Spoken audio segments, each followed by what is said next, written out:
Lalu bedanya PMA Peraturan Menteri Agama tahun 73 2022 dengan Permendikbud. Iya. Itu apa, Pak? Ya pertama objeknya ya.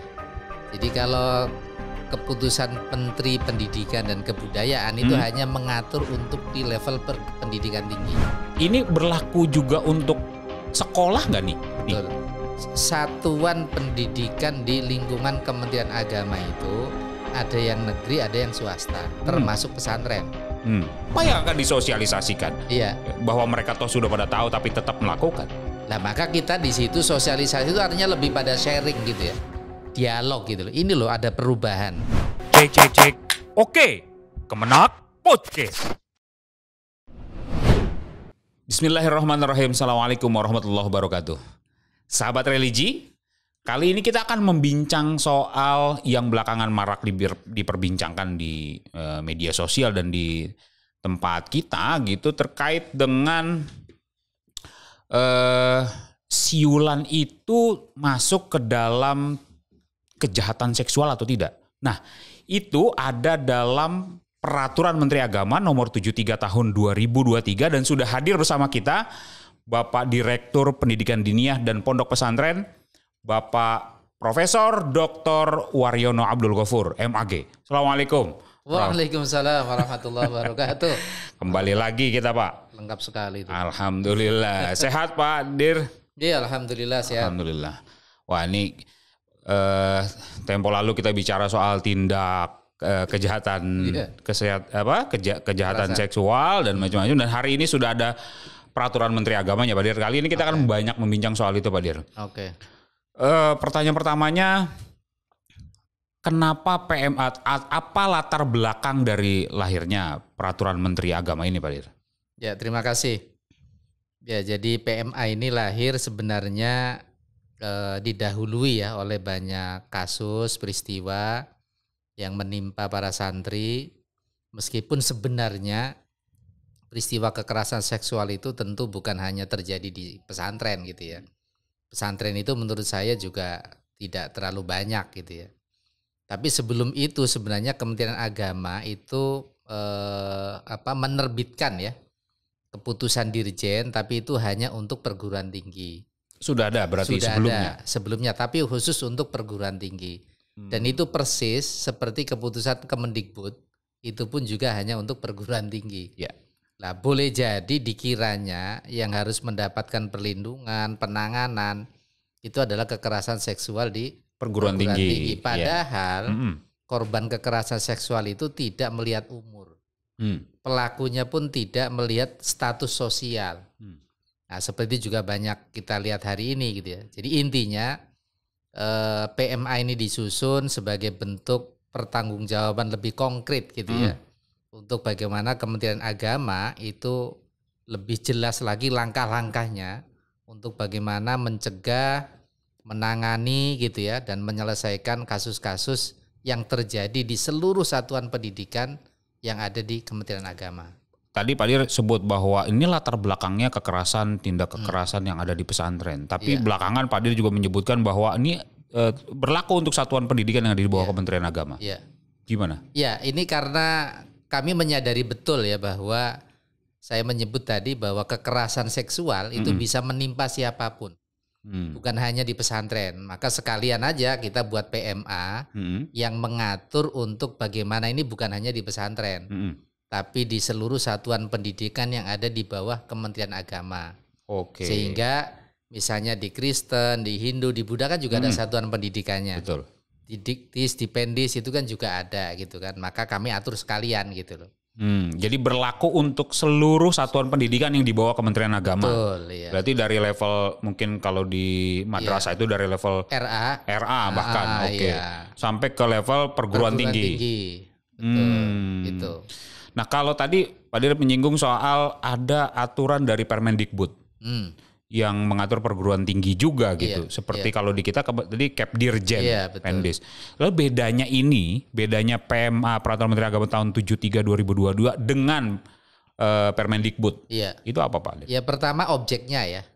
Jadi kalau keputusan Menteri Pendidikan dan Kebudayaan itu hanya mengatur untuk di level pendidikan tinggi. Oke.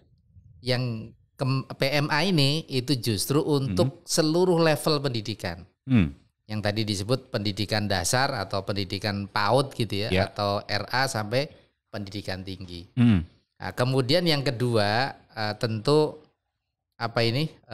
PMA ini tadi bahasanya sebelum kita resmi ngomong ini ya, itu kita coba juga pendekatannya lebih pendekatan bukan sekedar budaya, tapi juga pendekatan agama. Nah, meskipun tidak eksplisit tertulis. Nah, ini penting ini. Jadi kita menerjemahkan norma-norma agama dalam bentuk peraturan gitu loh. Karena kalau nanti disebutkan ayatnya kan jadi tebel gitu kan. Dan ada dari agama lain ayatnya dimasukkan juga gitu. Jadi sebenarnya secara substantif ini sudah memuat norma-norma agama dan nilai-nilai agama gitu ya. Karena Kementerian Agama gitu kan. Oke, siap. Gitu. Nah, Pak Dir, kalau misalnya begini, Permendikbud berlaku di perguruan tinggi negeri yang di bawah Kemendikbud. Ini berlaku juga untuk sekolah nggak nih? Betul. Satuan pendidikan di lingkungan Kementerian Agama itu ada yang negeri, ada yang swasta, termasuk pesantren. Perguruan tingginya sepanjang dia misalnya dapat izin dari Kementerian Agama ya termasuk di dalamnya. Kalau berlaku nggak untuk sekolah dasar negeri? Ya tentu tidak. Tidak. Itu biar Kementerian Pendidikan dan Kebudayaan. Nanti Permendikbud lah itu nanti ya. Kalau di kita kan peraturan Menteri Agama gitu ya. Peraturan Menteri Agama. Berlakunya hanya untuk satuan pendidikan yang di bawah Kementerian Agama. Tapi bahwa kita harus peduli ya tentu saja. Pasti. Setiap kita punya tanggung jawab gitu kan. Iya. Harus punya empati lah gitu. Nah, ternyata belakangan juga terbit Undang-Undang nomor 22, Pak Dir. Nomor 12 tahun 2022 tentang tindak pidana kekerasan seksual yang terbit pada Mei.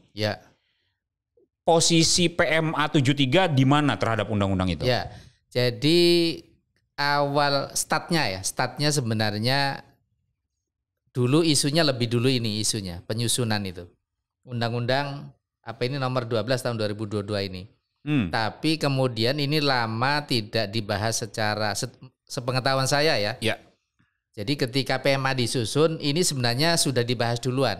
Undang-undang 12. Undang-undang 12, tapi belum gerak waktu itu. Nah, sehingga kami dapat saran dari KSP gitu ya. Udah bahas saja meskipun undang-undang belum selesai. Itu yang pertama. Yang kedua, meskipun ini belum selesai kami tetap berangkat karena sebenarnya kami mengatur ruang lingkup lebih kecil. Yaitu kekerasan atau pencegahan kekerasan dan penanganan kekerasan seksual di lingkungan pendidikan. Nah, sementara ini adalah kira-kira kita babonnya lah gitu, makro. Nah, yang tidak ada di PMA itu adalah terkait dengan pidananya. Jadi memang PMA itu secara normatif tidak mengatur sampai tindakan pidana kepada pelaku itu seperti apa itu tidak diatur di sini. Misalnya kalau kekerasan dalam level tertentu hukumannya sekian tahun gitu misalnya itu maksudnya. Itu tidak diatur di sini. Gitu, adanya di sini. Di Undang-Undang 12 Undang-Undang itu. 12 gitu. Itu diantaranya. Jadi ini sebenarnya kalau dilihat dari konteks relasinya, meskipun ini disusunnya duluan tapi selesai belakangan, itu sebenarnya bagian tidak terpisahkan, sebagiannya itu dari Undang-Undang 12. Undang-Undang 12. Hanya ini wilayahnya lebih luas gitu ya, termasuk juga di lingkungan masyarakat. Kalau ini hanya di lingkungan pendidikan. Tapi sudah dipastikan tidak ada yang bentrok nih Pak Dir? Ya, kalau sepengetahuan saya kan ini sudah melalui proses harmonisasi, berarti kan kemungkinan bentrok tuh kecil gitu ya. Malah menurut saya saling melengkapi lah gitu. Jadi maksudnya relasinya saling melengkapi, bukan justru kemudian bentrok satu sama lain. Ya. Harmonisasi itu yang melakukan Kumham ya? Kumham, dan itu berarti sudah melibatkan stakeholder kan? Dan ini juga Kumham juga kan? Iya, proses harmonisasinya. Jadi kalau misalnya bentrok kan berarti belum harmonis kan? Gitu aja. Nah, Pak Dir, siapa yang terlibat dalam proses penyusunan PMA ini? Atau disusun oleh Pak Dir dan tim internal Kementerian Agama saja, atau sebenarnya ada banyak pihak lain yang turut terlibat. Iya, PMA ini disusun melibatkan banyak pihak dengan harapan kita mendapatkan masukan-masukan terkait dengan PMA ini lebih komprehensif, termasuk dari praktisi. Jadi ikut terlibat praktisi. Ikut terlibat, misalnya KPAI gitu ya. Kemudian teman-teman akademisi di kampus itu juga terlibat. Kemudian juga LSM gitu ya. Nah, ini juga terlibat. Kami sih senang melibatkan banyak pihak itu tadi, diantaranya agar kami lebih komprehensif. Yang kedua, mereka lebih ini juga pengalaman empiriknya kan juga banyak. Dan sekaligus juga bisa mengamati kan. Nah, kira-kira PMA ini agar lebih operasional tuh isinya apa gitu kan. Itu termasuk ini KSP ikut kami undang dan juga mendampingi penyusunan ini. Karena ini menjadi concern presiden juga gitu. Karena ini lembaga pendidikan. Masa sih ada kejadian seperti itu gitu. Ada tambahannya, pendidikan, satuan pendidikan keagamaan. Nah, itu berat kan? Makanya ini harus menjadi concern bersama. Iya. Jadi memang banyak pihak gitu yang terlibat. Jadi soal definisi dan macam-macam itu juga berdasarkan masukan, tidak berdiri sendiri atau berdasarkan asumsi sendiri gitu. Betul ya. Nah, iya, Pak Dir, sekarang kita masuk ke dalam PMA-nya. Saya sekilas baca, Pak Dir, itu paling tidak ada dua hal besar. Ada soal pencegahan dan penanganan.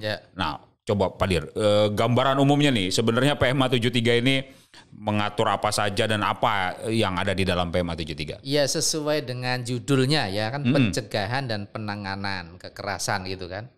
Ya, sehingga fokusnya itu adalah bagaimana aturan ini yang kemudian ini kami sedang proses menyusun SOP. Jadi, turunan? Iya, turunan dari sini. Karena kan di sini nggak ada, PMA itu kan tidak boleh bersifat teknis banget kan. Iya. Nah, makanya kami ini sedang menyusun ongoing proses SOP pencegahan dan penanganan kekerasan seksual di Satuan Pendidikan pada Kementerian Agama. Ini sudah ada draftnya. Jadi sudah siap. Sehingga hal-hal terkait dengan pencegahan, kemudian terutama penanganan, ya itu harus seperti apa. Nah, ini kami buatkan dalam SOP. Nah, kemudian yang kedua, yang penting juga gitu ya, pencegahan itu yang terpenting itu sebenarnya kalau dalam konteks hari ini kasus gitu ya, itu saya sering menyebutnya itu kita tuh sebenarnya seringkali banyak terlibatnya tuh dalam impact ya, akibat gitu loh. Tidak pernah menelusuri kenapa terjadi peristiwa ini gitu kan. Yang saya sebut tuh hulu gitu. Nah, pencegahan itu adanya di hulu. Mestinya pencegahan itu akan lebih strategis dan menurut saya substantif itu di hulu. Nah, hulunya ini yang harus kita dalami dalam berbagai perspektif. Perspektif sosiologi, perspektif ekonomi, perspektif sosial gitu kan. Karena misalnya ya, kita sudah nih punya aturan wala taqrabuz zina dalam Al-Qur'an. Gitu kan, jangan mendekati zina. Mendekati aja nggak boleh. Mendekati aja nggak boleh gitu kan. Lah persoalannya relasi laki-laki dan perempuan ini kan dalam kultur atau budaya tertentu seringkali tidak equal. Tidak musawa, tidak seimbang, sehingga seringkali ada hubungan subordinatif. Nah, dari situ kemudian ada anggapan, yang perempuan ini kan di bawah kekuasaan saya. Jadi kalau saya megang-megang kepalanya tuh nggak apa-apa. Lah berawal dari megang kepala ini kan, orang masih menganggap itu biasa. Padahal ya kalau dalam bahasanya Pak Khairon ya, dalam ilmu tasawuf gitu kan, wah ini sudah masuk perangkap setan ini. Nah, perangkap setan ini yang kami maksudkan di pencegahan. Jadi pencegahan itu makanya kenapa siulan itu ya. Siulan itu kalau dimaksudkan sebagai sekedar mengundang burung agar mendekat gitu ya. Itu nggak masalah. Tapi persoalannya siulan ini bisa mengandung syahwat. Apalagi terhadap lawan jenis gitu ya. Atau sesama jenis yang punya potensi lesbi dan macam-macam itu gitu kan. Kode. Nah, kode kan. Nah, itu yang sebenarnya kode. Makanya dalam peristiwa Nabi Yusuf itu ya, dengan seorang apa itu pembesar istana itu kan ayat Qur'annya kan jelas tuh. Walaqad hammat bihi wa hamma biha. Bahwa ketertarikan orang tuh natural gitu loh. Natural, ketertarikan saya terhadap perempuan terhadap laki-laki itu natural. Lah yang tidak boleh itu adalah ketika ada hamma tadi, kemudian apa? Tangannya bergerak, mulutnya ngomong, kakinya bekerja. Lah itu yang kemudian pencegahan. Jadi saya boleh tertarik dengan perempuan, itu boleh, nggak dilarang. Lah tapi ketika sudah ada isyarat, lah ini makanya salah satu bentuk kekerasan itu dari situlah pintu masuknya, salah satunya gitu. Itu pencegahan. Jadi pencegahan itu kami buat relatif lebih apa ya, yang bahkan orang menganggapnya mungkin masa sih siulan nggak boleh? Boleh siulan itu. Tapi jangan ada indikasi menggoda. Nah ini kan berat. Jangan ada arah yang kemudian dari siulan kan boleh jadi loh ini orang minat dengan saya ini. Pak Dir, kalau menggoda, bayangan saya bisa jadi, ya nggak tahu nih, ini sambil diskusi. Kalau menggoda lalu yang kemudian digoda tergoda, masalah juga? Ya masalah. Nah ini bedanya dengan Kemendikbud. Di Kemendikbud itu tidak bermasalah sepanjang antarodin. Sepanjang suka sama suka. Iya. Itu ada kan di sini kan. Nah, di Kemendikbud di PMA nggak bisa itu. Meskipun suka sama suka, kalau belum kobil tuh, ya tetap. Nah, makanya dalam diskursus gender itu ada namanya marital rape. Marital rape itu adalah hubungan yang suami istri, tapi salah satu pihak belum siap. Itu dianggap perkosaan. Suami istri loh. Tapi statusnya suami istri. Iya. Tapi yang satu tidak menginginkan. Iya. Misalnya untuk hubungan, lalu kemudian ada pemaksaan, itu termasuk kekerasan seksual. Baru nih. Oh iya betul. Itu namanya dalam bahasa Inggris itu marital rape. Jadi pemaksaan hubungan ketika salah satu pihak itu pertama jelas sedang tidak siap misalnya. Karena capek gitu ya, macam-macam lah problemnya gitu. Karena ngurus anak banyak gitu kan, sehingga capek gitu. Lah apalagi misalnya gitu loh, yang belum terikat dengan pernikahan. Pak Dir, tadi saya masih tertarik dengan siulan itu. Mungkin sekarang udah nggak ada lagi yang siulan. Sekarang tuh kiu-kiu gitu kan. Tapi maksud saya gini, yang saya bayangkan ketika rame ini di media sosial lalu kemudian ada kaitannya dengan PMA ini, yang saya bayangkan itu sebenarnya adalah tentang pelecehan. Rasa apakah yang disiulin itu merasa dilecehkan atau tidak. Tadi bukan dalam konteks menggoda. Itu gimana Pak Dir? Ya pelecehan itu menurut saya derajat berikutnya itu Mas. Jadi kalau dibuat leveling gitu ya, orang kan boleh jadi akan mulai siulan. Siulan itu bisa jadi satu arahnya menggoda. Tapi bisa juga kalau kita sudah akrab kan akrab, nggak ada masalah siulan itu gitu kan. Tapi kemudian boleh jadi akan mengarah kepada kok saya disamakan dengan burung, gitu loh. Boleh jadi ya karena ada kultur masyarakat yang bermacam-macam gitu ya. Boleh jadi mohon maaf kalau santri misalnya disiuli gitu ya oleh orang bukan santri. Dia mungkin kaget juga gitu kan. Loh, saya kan bukan burung gitu loh. Kok disiuli gitu loh. Dan seterusnya. Lah, akar dari semua itu Mas, kalau memakai bahasa agama, kenapa orang mensiuli misalnya lawan jenis yang kemudian mengarah kepada pelecehan? Itulah agama mengatur bagaimana yang disebut dengan ghaddul basar. Memelihara penglihatan. Itu loh. Yang kedua, ini kan dari aspek subjek. Dari aspek objeknya apa? Tabarruj. Tabarruj itu artinya adalah tampil dengan mungkin tidak sesuai dengan budaya gitu ya. Budaya Indonesia itu kan ya menutup gitu ya. Lah ini kok vulgar gitu kan. Ini artinya juga punya potensi gitu kan. Nah itu dalam agama juga diatur. Ghaddul basornya diatur, tabarruj juga jangan sampai terjadi. Itu tabarruj ya. Tabarruj itu memperlihatkan misalnya mohon maaf, ada orang pakai gelang gitu ya. Ini karena gelangnya bagus terus kok sering begini, ternyata memperlihatkan gelang bagus gitu kan. Itu loh.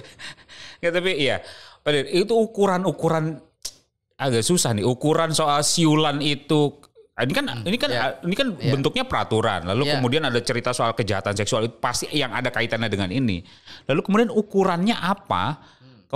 Siulan ada di sini, saya bahkan baca ada tatapan, ada apa lagi tuh ya? Ada, maksud saya yang untuk ukuran ini kemudian disebut kejahatan seksual, lalu kemudian ini bisa dipidanakan. Itu konteksnya kan itu kan sebenarnya dalam PMA ini. Itu apa ukurannya? Ya ukurannya tuh salah satunya ukuran budaya, Mas. Jadi saya katakan tadi ya, budaya masyarakat ini kan tidak sama. Lah makanya kita itu perlu hati-hati, misalnya jangankan siulan. Ada kosakata yang dalam bahasa kita itu biasa yang disebut dengan warek. Tahu warek? Apa itu? Warek itu kan singkatan wakil rektor. Ya. Tapi jangan pernah diucapkan misalnya, mohon maaf kalau nggak salah, di Sulawesi. Karena artinya? Karena warek itu artinya kerah. Nah itu contoh kecil gitu loh. Lah makanya kita juga perlu hati-hati kalau saya misalnya, saya kok biasa siulan kok lawan dengan dia. Itu nggak apa-apa. Tapi jangan sampai kita bersiul di masyarakat yang tidak punya budaya terkait dengan siulan gitu loh. Karena ini kan juga ada memperhatikan aspek budaya juga. Gitu loh. Iya, jadi saya nggak tahu ini di akhirnya terjemahan sayanya begini. Jadi Pak Dir, bentuk-bentuk kekerasan yang ada di dalam PMA ini itu ada kaitannya sebenarnya dengan pencegahan. Terutama pada itu kali ya. Karena di sini ada cerita misalnya membiarkan terjadinya kekerasan seksual. Ini masuk ke dalam bentuk kekerasan seksual dan ini artinya bisa dipidanakan. Sanksinya bisa administrasi atau bisa pidana. Itu gimana ininya? Bentuk kekerasan membiarkan kekerasan terjadi misalnya.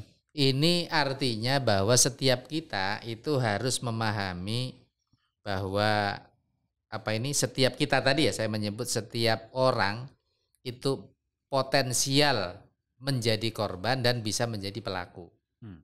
Nah kalau kita sadar betul bahwa apa yang sedang dilakukan oleh orang itu cenderung misalnya dalam konteks budaya atau normatifnya itu mengarah kepada kekerasan seksual, ya kita harus ingatkan. Misal, kamu jangan ngomong gitu di sini tuh, sensitif loh persoalan itu gitu kan. Itu maksudnya. Jadi setiap kita itu harus punya komitmen. Komitmen untuk menjaga martabat kemanusiaan lah, tema Hari Santi tahun ini kan. Karena apa? Martabat kemanusiaan itu kemanusiaan itu adalah yang paling tinggi. Sehingga tidak boleh ternodai dengan alasan apapun gitu. Termasuk alasan karena orang memahami norma agama. Ya, Pak Dir, tadi cerita soal pencegahan itu ya. Kalau dari banyak yang Pak Dir jelaskan itu, berarti kemudian pencegahan itu banyak dan erat kaitannya dengan menjaga. Begitu nggak? Ya, jadi gini, dalam bahasa usul fikih itu ya, itu syadzu dzari'ah itu lebih penting daripada menjaga maslahatnya. Gimana penjelasannya tuh Pak Dir? Penjelasannya gini. Kita ini tahu bahwa air ini bermanfaat, gitu ya. Tapi air ini bisa potensial dimanfaatkan oleh orang jahat. Seperti ceritanya Nabi Khidir ketika menjelaskan kepada Musa. Khidir, kenapa kamu kok merusak rumahnya anak yatim? Dalam Quran kan? Baru belakangan kan dijelaskan gitu. Oh ini rumah nanti akan dirampas oleh orang jahat gitu kan. Jadi lebih baik kita hancurkan sekarang. Lah sama, kita itu mencegah itu lebih baik gitu ya daripada mengejar maslahat yang belum jelas. Nah ini menjaga ini itu lebih penting. Makanya di sini disebutkan dari mulai kita melihat kurikulum sebagai pendukung pembelajaran itu isinya apa, gitu kan? Kemudian proses-proses belajarnya itu seperti apa? Mohon maaf nih, saya pengalaman dosen gitu ya. Kalau ngajar kan mahasiswa putra-putri nih. Guyonannya tuh begini, cek nih, dosen ini ketika matrikulasi nih, dia akan keliling kemana gitu loh. Ternyata kalau dia belum nikah, umumnya tuh keliling ke mahasiswi. Gitu loh. Ya itu ya kecenderungan gitu, nggak bisa diingkari kan. Iya. Dan yang dideketi juga mesti yang berbeda gitu loh. Lah ini makanya dari awal strategi pembelajarannya pun juga diatur. Yeah. Misal nih mohon maaf, kalau Pak Dirjen kan sering menyebut jangan ada ruang gelap di pesantren. Yeah.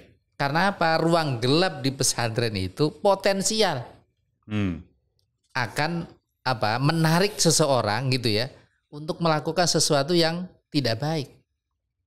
Itu kan? Yeah. Nah itu artinya apa? Membuat ruang terang itu adalah bagian dari pencegahan.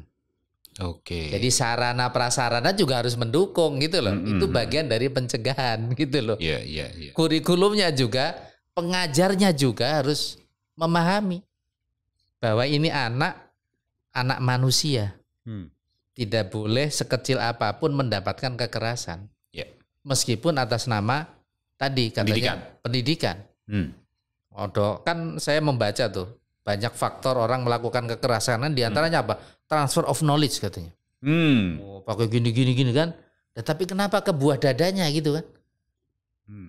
Lah ini kan berarti dia boleh jadi sudah punya kecenderungan untuk kekerasan seksual, pelecehan gitu ya. Tapi kemudian agar legal memakai bahasa agama.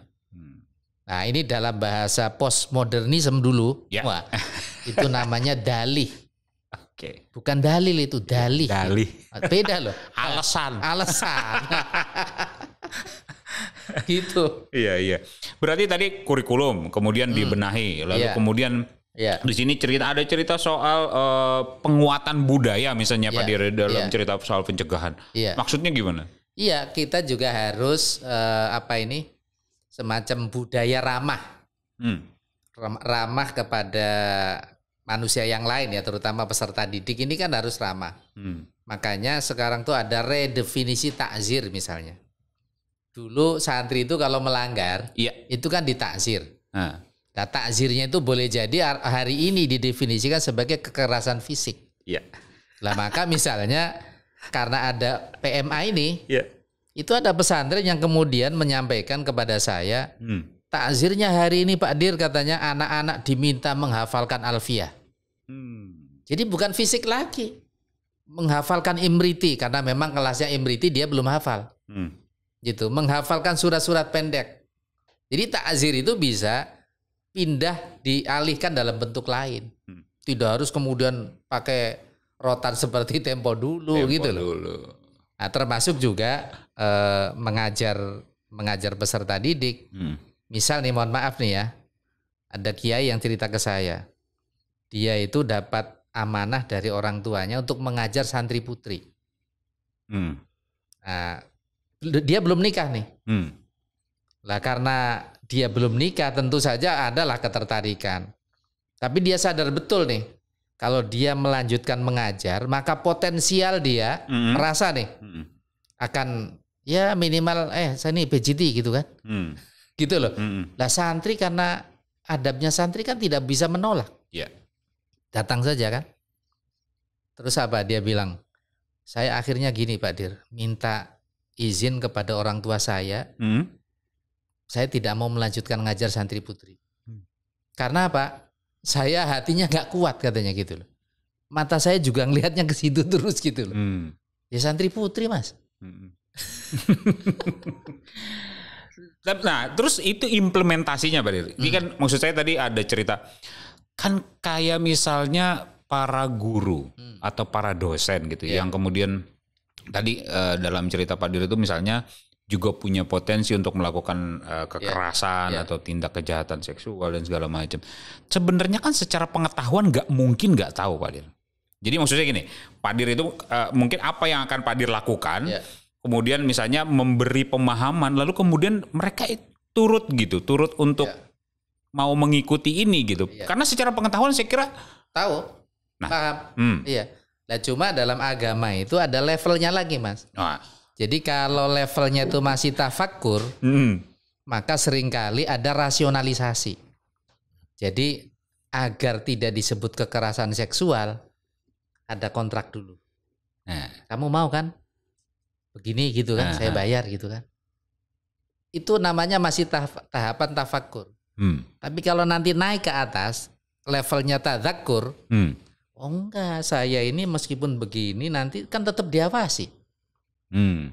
Iya kan, diawasi oleh siapa? Ya oleh Tuhan gitu kan, gitu loh. Boleh jadi ini kalau masih tafakur Mas ya, kan bisa mengkondisikan bagaimana ruangan ini, cek dulu ada CCTV enggak ini. Iya kan? Iya, rasionalisasi itu ya. Ada rasionalisasi. Orang-orang yang terdidik itu menurut saya lemahnya tuh di situ. Segalanya dirasionalisasi. Sehingga kemudian apa? Mau melakukan sesuatu yang dilarang pakai rasionalisasi. Agar tidak ketahuan tetangga, tidak ketahuan pasangan. Ya alasan dinas kayak misalnya. Kan bisa gitu. Yeah. Tapi kalau dia levelnya sudah tadzakur, lain lagi. Karena di situ nanti ada muraqabah. Jadi meskipun jauh dari keluarga, tapi ada loh yang mengawasi kita. Nah itu. Jadi orang yang melakukan kekerasan seksual itu bukan orang yang tidak mengerti. Bahkan kalau dibuat statistik, pelaku kekerasan itu adalah terdidik. Nah, artinya apa yang dilakukan oleh pihak Pontren terkait dengan ini ada cerita soal sosialisasi nih, Pak Dir. Kita dengan sosialisasi, apa yang akan disosialisasikan? Bahwa mereka toh sudah pada tahu tapi tetap melakukan. Nah, tadi Mas, salah satu sosialisasinya itu adalah bagaimana kita ini memberikan semacam apa? Mengubah paradigma. Gitu ya, memperlakukan santri gitu loh. Kemudian yang kedua, ya ini kalau saya baca faktor-faktor terjadinya apa kekerasan terhadap pelaku yang berpengetahuan tadi ya. Misalnya mohon maaf guru, ustadz atau kiai, itu biasanya mohon maaf menggunakan bahasa agama. Lah maka kita di situ sosialisasi itu artinya lebih pada sharing gitu ya. Dialog gitu loh. Ini loh ada perubahan. Perubahan sosial, perubahan zaman. Kalau dulu mohon maaf ustadz itu megang-megang pundaknya santri putri itu nggak apa-apa gitu. Tapi hari ini cara untuk melindungi apa memberitahukan kepada santri putri gitu ya. Ingat loh kalau ustadzmu sudah mulai memegang pundak ke bawah sampai sini itu berarti tanda-tanda pelecehan. Kamu jangan diam. Tapi kalau dulu mungkin enggak. Gitu loh, malah mungkin santri juga malah tambah gini kan. Itu. Iya. Jadi lebih pada sharing, kemudian mengenalkan wacana baru gitu ya. Saya sering menyampaikan kepada di pondok-pondok, di lembaga-lembaga itu bahwa ustadz-ustadz pesantren itu perlu membaca Undang-Undang Perlindungan Anak, Undang-Undang Anti Kekerasan Terhadap Perempuan. Itu harus baca saya bilang. Karena itu adalah hukum baru. Ya. Gitu. Nah iya, Pak Dir. Mohon maaf nih Pak Dir. Dari awal kita juga sudah sampai bicaranya adalah soal tindak kekerasan yang ini kemudian PMA berlaku untuk seluruh satuan pendidikan di bawah Kementerian Agama. Betul. Dan itu tidak hanya pesantren, tidak hanya madrasah gitu ya, tapi bicara juga soal satuan pendidikan yang ada di agama lain gitu. Iya. Ada giumnya. Iya, jadi PMA ini menurut saya ini terobosan ya, terobosan Kementerian Agama karena mengatur bagaimana di lembaga pendidikan yang itu adalah tempat di mana orang berproses untuk berdaya lebih baik gitu ya, mengembangkan potensi, itu jangan sampai ada korban. Nah, sehingga ini pertama-tama ya tentu saja kepada pengelola yang harus memahami betul gitu ya. Baru kemudian juga kepada anak-anak atau santri atau pelajar gitu ya, bahwa Anda itu potensial menjadi korban tapi juga bisa pelaku antar sesama. Nah ini harus dipelajari semua gitu kan. Meskipun kalau di pesantren itu ada namanya akhlak lil banin, akhlak lil banat tuh ada gitu loh. Tapi kan mungkin kurang operasional gitu ya. Apalagi kalau cuma ngajinya sambil ngantuk-ngantuk gitu kan. Gitu. Nah iya, ada bahasa satuan pendidikan di dalam ini artinya berlaku pada satuan pendidikan. Satuan pendidikan itu persisnya apa? Satuan pendidikan yang dimaksud di sini itu adalah seluruh lembaga penyelenggara pendidikan yang ada di Kementerian Agama. Jadi misalnya kalau di lingkungan Pendis ya, itu ada madrasah, ada pesantren, ada SPM, ada diniyah, ada Ma'had Ali, ada pendidikan tinggi, baik negeri maupun swasta. Nah kalau di Bimas itu kan juga ada namanya, saya nggak hafal ya. Misalnya di Konghucu ada, di Buddha ada, di Hindu ada gitu kan. Nah itu juga diatur di sini. Artinya satuan ini berlaku pada satuan pendidikan. Jika kekerasan atau tindak kejahatan seksual di luar satuan pendidikan. Ya, berlaku? Ya pakai Undang-Undang 12. Gitu. Jadi kita misalnya tidak bisa secara normatif PMA ya. Nggak bisa melaporkan kejadian kekerasan seksual sebagai misalnya mohon maaf kepala madrasah atau kepala pondok, tapi terjadinya mungkin di mana gitu ya. Ya lapornya mungkin kepada aparat penegak hukum yang paling dekat dulu kan. Nah tapi kemudian karena dia ini adalah santri pesantren madrasah sekolah A, ya baru diproses berikutnya gitu. Berarti tadi kita udah bicara soal penanganan. Sebenarnya ada poin penting juga yang harus disampaikan. Itu pencegahan. Ini tadi kita baru bicara soal pencegahan. Sebenarnya ada poin penting satu lagi yang harus disampaikan. Mengatur penanganan. Jadi gimana penanganan yang ada di PMA 73? Iya, jadi di sini juga diatur bagaimana menangani korban gitu ya. Nah, itu di sini disebutkan misalnya konteks penanganan itu yang terpenting adalah bagaimana kita memberikan perlakuan yang terbaik buat korban. Perspektifnya korban. Iya. Jadi perspektifnya korban dulu. Itu karena mereka yang paling kelihatan kan. Nah, maka di sini misalnya ada tahapan-tahapannya ya, ada pelaporan, ada pelindungan, ada pendampingan, ada penindakan dan kemudian pemulihan korban. Nah, itu pemulihan korban ini juga seringkali mohon maaf kita tuh seringkali menyelesaikannya itu adalah justru yang pertama diselesaikan tuh bukan korban, tapi pelaku. Coba cek di berita-berita. Maksudnya gimana? Yang diselesaikan tuh biasanya pelaku kan, pelaku kekerasan. Tapi kita kadang ini korbannya diapakan? Ya kan? Lah korban itu mestinya misal nih kalau dia sekolah, kemudian sampai misalnya naudzubillah hamil gitu ya. Ini masih punya hak sekolah nggak? Yang sekarang terjadi itu lebih banyak pada misalnya, nih si pelaku harus dihukum, harus dianu gitu maksudnya. Iya itu, yang banyak kan itu. Korbannya kan kadang tidak diperhatikan bahwa dia misalnya malu luar biasa menjadi korban, harus diapakan ini?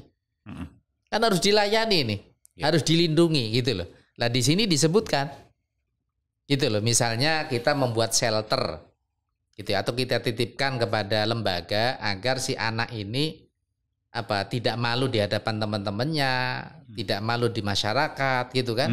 Tiba-tiba pulang nggak ada suaminya hamil tuh bagaimana perasaannya gitu loh. Nah, ini juga harus diurus. Itu yang dimaksud paradigma penanganan di PMA ini itu. Jangan hanya nangani pelakunya gitu loh. Iya, kita sibuk aja bagaimana menghukum seberat-beratnya para pelaku misalnya. Iya kan itu toh. Betul. Dalam kasus-kasus yang selama ini menimpa ya, naudzubillah, santri-santri itu seringkali mereka ini diabaikan. Mohon maaf pemberitanya juga nggak ada. Nah, padahal mereka ini misalnya harus mendapatkan pendidikan terus gitu ya, sepanjang dia masih masa pendidikan. Kalau misalnya dia punya anak, anaknya harus bagaimana? Ini kan harus dipikir. Jadi ada mekanisme dalam penanganan itu ada mekanisme, ada pelaporan gitu ya Pak Dir ya? Ada pelaporan. Pelaporannya seperti apa? Itu yang nanti teknisnya diatur dalam SOP. Tapi Pak Dir gini, mungkin ini butuh pendidikan dan sosialisasi sendiri Pak Dir. Betul, Misalnya terkait dengan keberanian para peserta didik yang menjadi korban untuk kemudian melaporkan. Ya. Itu kan bukan hal yang mudah ya. Saya kira itu budaya dan macam-macam turut mempengaruhi. Gimana pihak kontren kemudian mensosialisasikan itu yang saya maksud, bahwa PMA ini bukan hanya untuk guru, ustadz atau kiai, tapi juga untuk anak-anak, dalam hal ini santri atau peserta didik. Oke. Jadi peserta didik juga harus kita beritahu gitu ya, kita sosialisasikan. Misalnya tadi kalau pegangnya sudah mulai pundak ke bawah, santri putri, itu berarti kemungkinan itu adalah mengarah kepada pelecehan dan kemudian kekerasan. Jadi PMA ini yang akan PMA ini akan disosialisasikan juga terhadap para santri dan para peserta didik, lah gitu bahasanya. Tidak hanya santri gitu maksudnya secara umum. Didik. Iya. Itu. Peserta didik juga harus tahu. Iya. Itu. Jadi jangan sampai misalnya yang diberitahu hanya ustadznya atau gurunya, pendidik lah gitu, tapi juga peserta didik. Iya.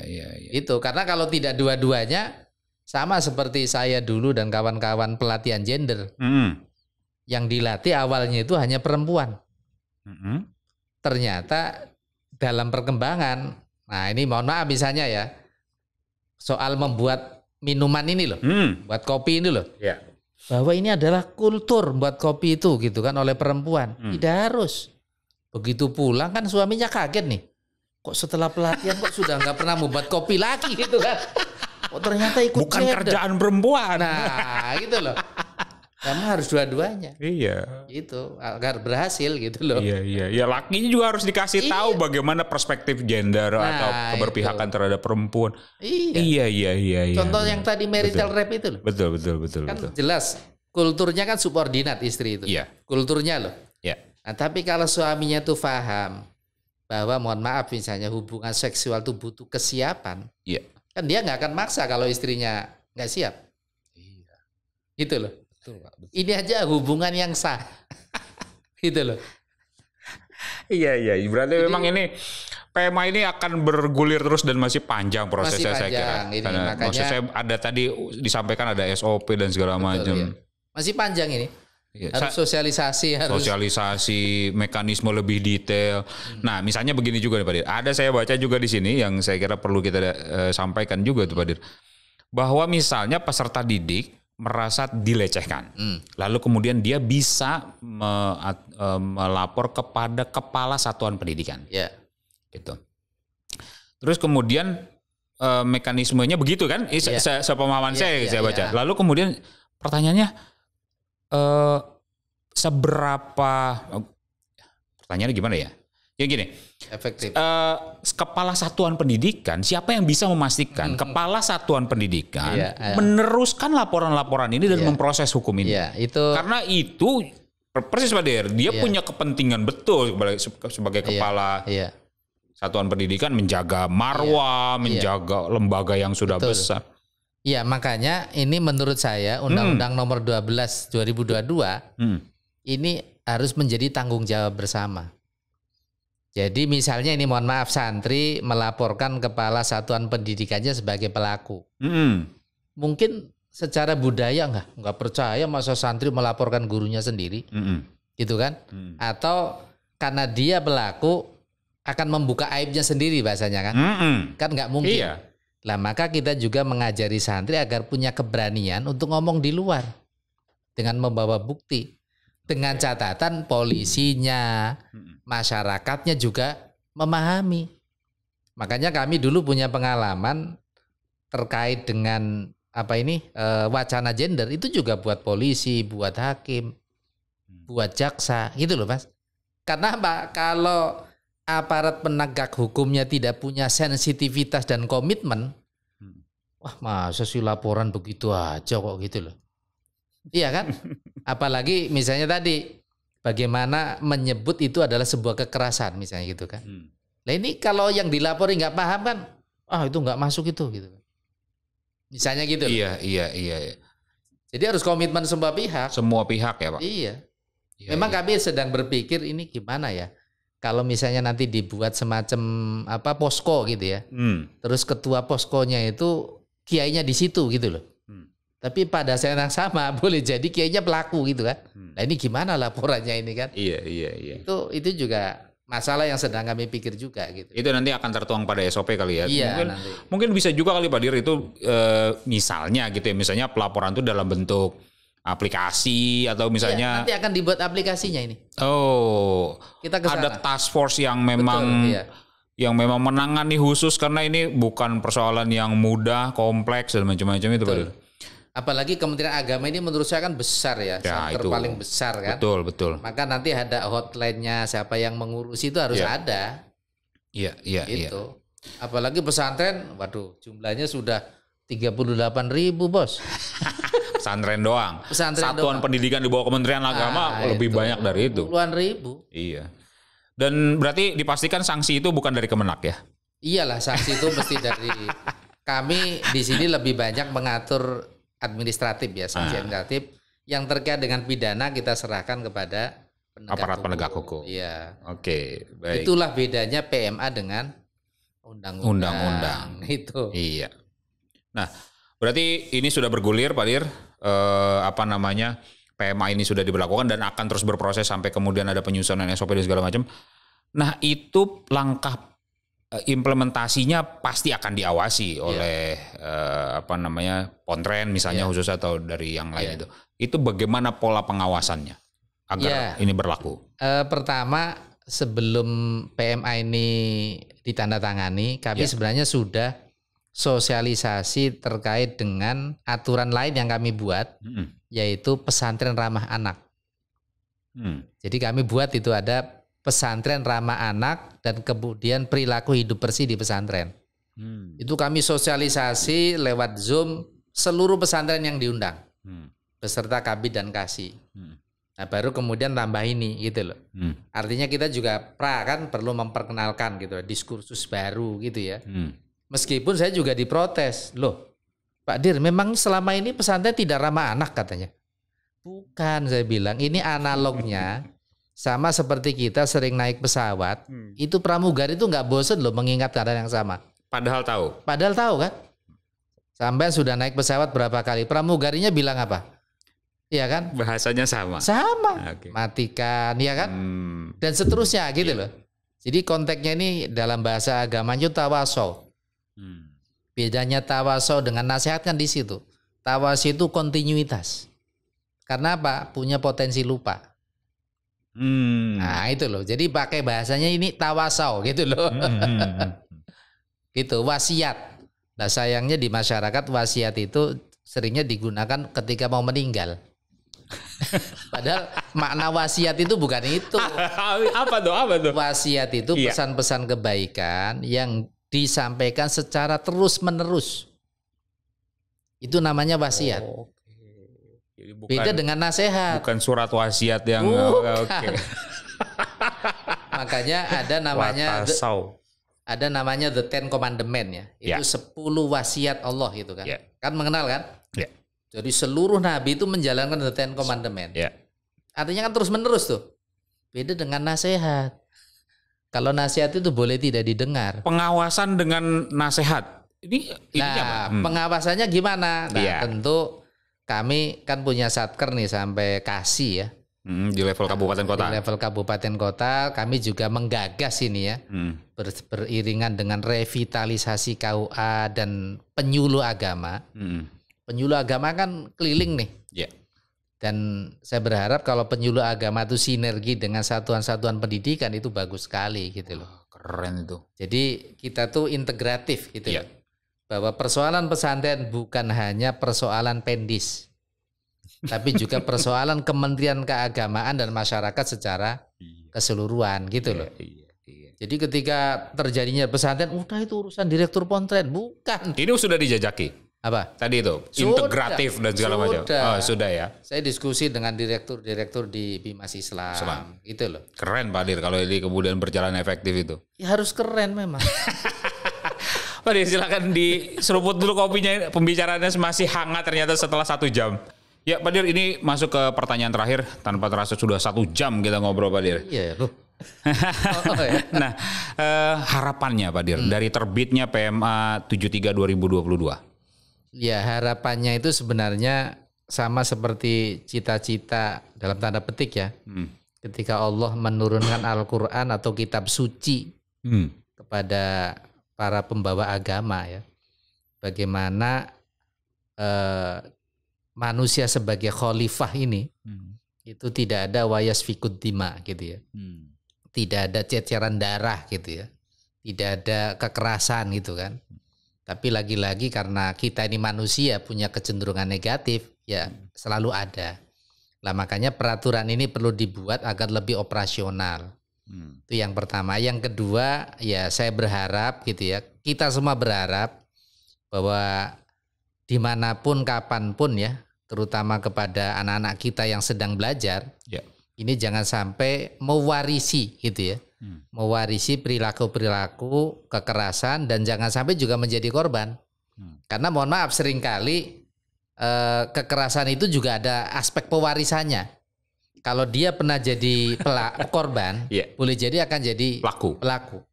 Nah ini itu yang disebut dengan satu dzari'atu itu. Menutup peluang-peluang negatif jangan sampai di kemudian hari terjadi. Nah kemudian yang penting yang ketiga ini bahwa sebenarnya sesuai dengan judulnya ini bukan hanya untuk pesantren, tapi untuk semua gitu ya. Nah hanya kenapa kemudian hanya pesantren? Ya mungkin karena beritanya lebih banyak yang senang memberitakan itu terkait pesantren gitu. Tapi sebenarnya tadi bahwa kekerasan itu bisa terjadi dimanapun, di lembaga pendidikan ataupun di luar lembaga pendidikan. Lah kita sedang diingatkan nih. Bahwa ayo kita bersama-sama gitu kan. Bahwa Tuhan menurunkan agama itu bukan bermaksud untuk melecehkan, melakukan kekerasan gitu ya. Tapi memuliakan manusia. Itu yang sering saya sebut kenapa Quran itu ditutup dengan surat An-Nas. Ya kan diawali dengan Alhamdulillah itu artinya semua kebaikan.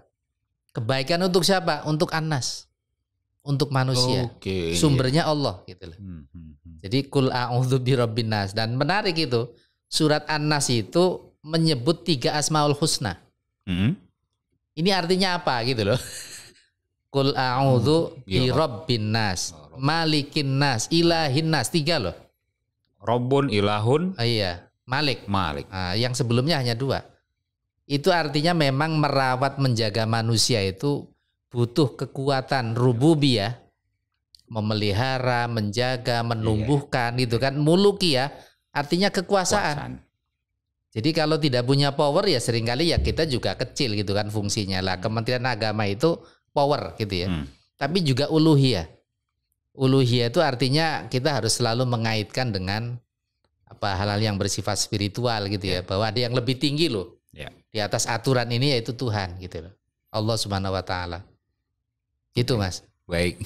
Luar biasa. Ditutup dengan rububiyah, mulukiyah dan ilahiyah. Luar biasa. Profesor Dr. Waryono Abdul Ghafur MAG, Direktur PD Pontren Kementerian Agama. Terima kasih Prof. Assalamualaikum warahmatullahi wabarakatuh. Waalaikumsalam warahmatullahi wabarakatuh. Oke, thank you sahabat religi. Bungkus.